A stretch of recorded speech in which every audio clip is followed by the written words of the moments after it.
Hello friends, कैसे हैं आप। मैं निर्मला शर्मा। स्वागत है आप सब लोगों का। देखिए, आज हम संस्कृत के 7th क्लास की जो संस्कृत पढ़ रहे हैं उसके अंतर्गत हम आज चैप्टर देखेंगे 6th। ठीक है, तो देखिए 6th चैप्टर का नाम है स्वास्थ्यम। जो स्वास्थ्य है ना, एक श्लोक भी है ना, सर्वे भवन्तु सुखिनः सर्वे सन्तु निरामया सर्वे भद्राणि पश्यन्तु माँ कश्चित् दुःख भाग भवेत्। अर्थात सभी सुखी हों, सभी स्वस्थ हों, सभी निरोगी हों और सबके भाग्य में सुख हो, दुख किसी के भाग्य में नहीं हो। इसलिए पहला सुख निरोगी काया का भी हम पढ़ते हैं कि पहला सुख क्या है, हमारा निरोगी काया है। तो आज हम इस चैप्टर में संस्कृत के माध्यम से स्वास्थ्य के बारे में जानकारी हासिल करेंगे। और इसमें क्या है, इकारांत स्त्रीलिंग के बारे में बताया गया है और तृतीया विभक्ति। ठीक है, जैसे लता का जो है तृतीया एक वचन क्या बनता है, लतया। क्या बनता है, लतया, लता के द्वारा। तो जो स्त्रीलिंग है उसका तृतीया एक वचन हम देखेंगे। देखिए, स्वस्थ शरीरे स्वस्थ मन है वसति। स्वस्थ शरीर में स्वस्थ मन बसता है। अतः शरीर से आरोग्यम महद आवश्यकम एव। इसलिए शरीर की आरोग्यता बहुत अधिक आवश्यक ही है। पाठे अस्मिन् वयम आरोग्य संरक्षणस्य उपायम ज्ञास्यामः। आज हम स्वस्थ शरीर और आरोग्यता के विषय में जानकारी प्राप्त करेंगे। ज्ञास्यामः भविष्य काल है, लृट लकार है। आगे देखिए, अध्यापिका सरला से कहती है, सरले संबोधन एक वचन है त्वं कक्षायां किमर्थम न उपस्थितवती। तुम कल, यानी बीता हुआ कल, यस्टरडे, कक्षा में उपस्थित क्यों नहीं हुई। सरला, महोदय रात्रो महती अर्धशिरोवेदना अस्ति। रात को बहुत अधिक मुझे सिर दर्द हो रहा था। शिरोवेदना, सिर दर्द हो रहा था। अध्यापिका, प्रथम वारम एव जाता वा। क्या पहली बार हुआ था। सरला, नहीं महोदय, नहीं महोदया, वर्षत्रयाद एषा पीड़ा अस्ति। यानी 3 साल से मुझे यह पीड़ा है। पूर्वम सद्या आसीत किंतु इदानीम तो असद्या। पहले तो कुछ सहनीय ही थी, लेकिन इदानीम अब तो असहनीय हो गई है। अध्यापिका, अतीव चिंतनीयम इदम। ये तो बहुत चिंता का विषय है। वैद्येन सह परामर्शवती किम। क्या वैद्य से या डॉक्टर से तुमने परामर्श लिया। सरला, आम, हाँ, परामर्शवती, किंतु वैद्येन दत्तम औषधम खादामि तदा पीड़ा शम्यति तदंतरम तो पुनः वर्तते। हाँ, मैंने डॉक्टर से सलाह ली थी, वैद्य से सलाह ली थी, लेकिन जब डॉक्टर मुझे दवाई देता है, दत्तम औषधम, वैद्य की दी हुई जो औषधि है, खादामी, खाती हूँ, तदा, तब, पीड़ा शम्यति, पीड़ा शांत हो जाती है, अनंतरम तो पुनः वर्तते, इसके पश्चात अगर दवाई नहीं लेती हूँ तो वापस बढ़ जाती है। अध्यापिका, यदा औषध सेवन रोगान न उन्मूलयति तदा योगोपचार कर्तव्य है। जब औषधि सेवन से रोगों से मुक्ति नहीं मिलती तब योग का उपचार करना चाहिए। तव्यत प्रत्यय है, चाहिए अर्थ में होता है, पिछली वीडियो में हमने देखा था। फिर है योग कक्षां गत्वा योग शिक्षिकायाः मार्गदर्शनम स्वीकुरु। तुम योग कक्षा में जाओ और योग शिक्षिका का मार्गदर्शन स्वीकार करो। सा चिकित्सां करिष्यति, वह तुम्हारा इलाज करेगी। सरला, योग उपचार कथम भवति। योग से उपचार किस प्रकार होता है। अध्यापिका, फिर अध्यापिका कहती है, विविधे आसने प्राणायामेन च। विविध प्रकार के आसनों से और प्राणायाम से। यथा, जैसे पद्मासन, भ्रामरी, अनुलोम विलोम, कपालभाति इत्यादि।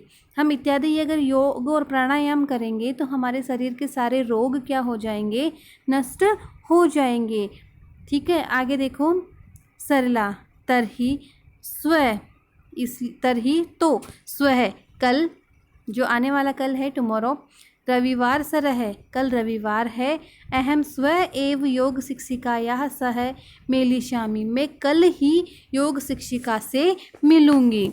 रविवार सरे सरला योग शिक्षिकाया समीप गच्छत, रविवार के दिन सरला योग शिक्षिका के पास जाती है। सरला, नमस्ते भगवती। नमस्ते सरला। अहम सरला, मैं सरला हूँ।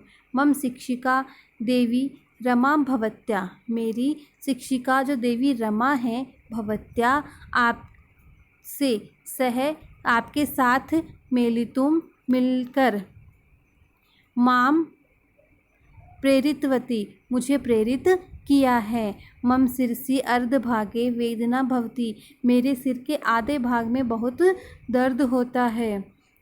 योग शिक्षिका, आगच्छ इदानी योग कक्षा प्रचल, आओ अब योग की कक्षा में चलते हैं।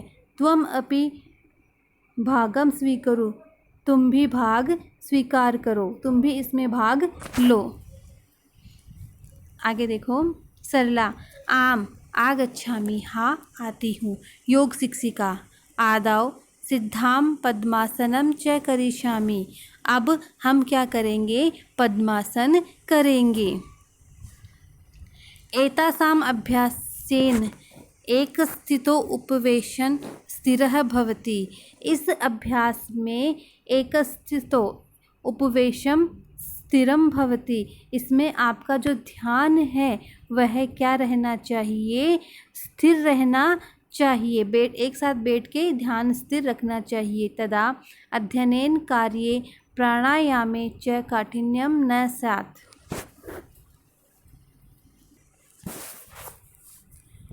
योग शिक्षिका कहती है, आदौ सिद्धासनम पद्मासनम च करिष्यामि, आओ सिद्धासन और पद्मासन करते हैं। एतेषाम अभ्यासेन एक स्थितो, इस अभ्यास में, एतेषाम इन अभ्यास में, एक स्थितो एक स्थिति में, उपवेशन बैठकर, स्थिरम भवति स्थिर हो जाओ। तदा तब, अध्ययनेन कार्येन प्राणायामेन च काठिन्यम न स्यात्, इसलिए तदा इस अध्ययन में, कार्य में और प्राणायाम में कठिनता नहीं होगी। सरला, क्या ऐसा प्राणायाम है, ये कौन सा प्राणायाम है। किम एतत् अपि आसनम, क्या यह भी आसन है।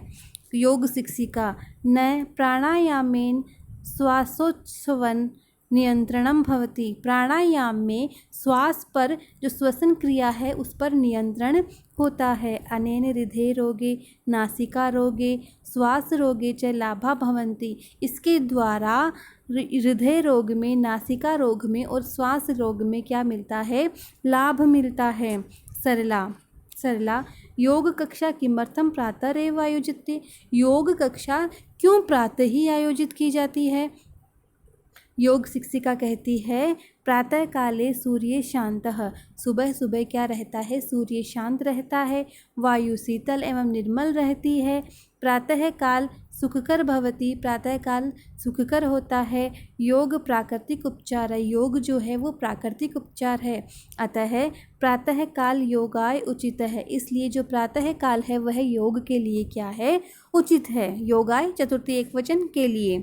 सरला, तर्हि अहम योग अभ्यासाय प्रतिदिनम आगमिष्यामि, अब तो मैं योग अभ्यास के लिए प्रतिदिन आऊँगी। योग शिक्षिका, पुनरागमनाय गच्छतु भवति, तुम दोबारा आने के लिए जाओ।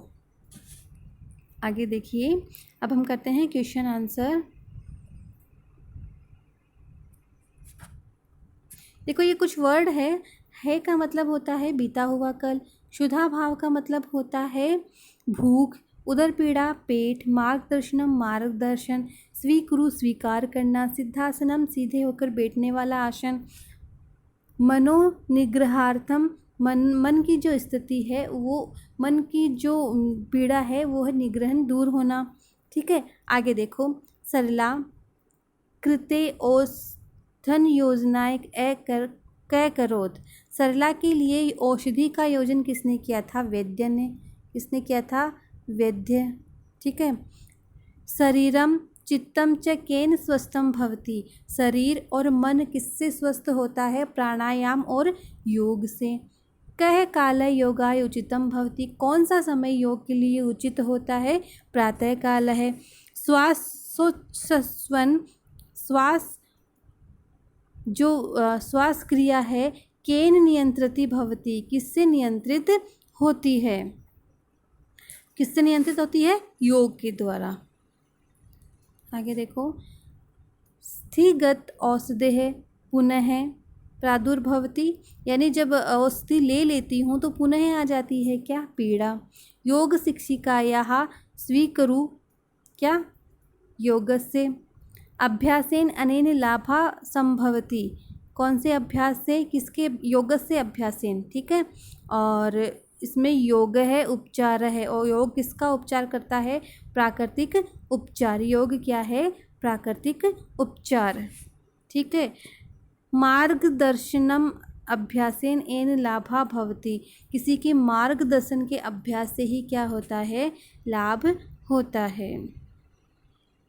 एक मिनट, सॉरी, इसमें आएगा स्थगिते औषधे है, औषधि हो जाने पर पुनः पीड़ा आ जाती है। योग शिक्षिकायाः क्या? योगस्य स्वीकुरु, योग शिक्षिका का योग स्वीकार करो। अभ्यासेन अनेन लाभा भवति, किसके? प्राकृतिक अभ्यासेन, योगस्य अभ्यासेन लाभा भवति। योग है क्या है? प्राकृतिक उपचार है। आगे देखिए, आदित्य प्रश्न निर्माण करना है। योग अभ्यासेन तो क्या आएगा? केन, ठीक है। फिर है संधि रोगान तो कान, द्वितीय बहुवचन। अहम स्व योग शिक्षिकयाः सह मेलिष्यामः, योग शिक्षिकयाः केन सह, सह के योग में तृतीया विभक्ति होती है। विलोम पद, उपस्थिता अनुपस्थिता, स्वस्थ अस्वस्थ, सुकरम दुष्करम, लाभा हानयः, प्रातःकालः सायंकालः, ठीक है। आगे देखिए, वाक्य निर्माण करना है। वेद, ये तो कोई नहीं है। आगे देखिए, देखो, बालः कंदुकेन क्रीडति, बालक मतलब किससे खेलता है? गेंद से खेलता है। बालिका द्विचक्रिकया गच्छति, बालिका द्विचक्रिका साइकिल से जाती है। करण अर्थ में होता है ना, जो करण होता है उसमें तृतीय विभक्ति होती है साधन में।